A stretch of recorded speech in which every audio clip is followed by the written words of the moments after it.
રામદાસ અઠાવલેને રાજ્યસભાની ટિકિટ મળતા તેમના સમર્થકો અને કાર્યકરો ખુશ જોવા મળ્યા। ગુજરાતમાં પણ તેમના જે સમર્થકો છે કચ્છમાં આવેલા છે તેમાં ઉત્સાહ જોવા મળ્યો હતો। કચ્છમાં તેમના સમર્થકો કાર્યકરોએ ઉજવણી કરી।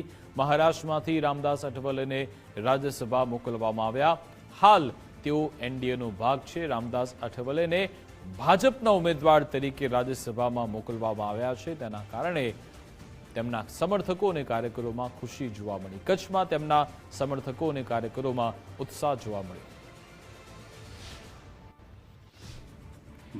Bharatiya Janata party Republican party of India ने माननीय डॉक्टर रामदास आठवले ने राज्यसभा उम्मीदवार जाहिर कर्या छे, जे बहु खुशीनी बात छे।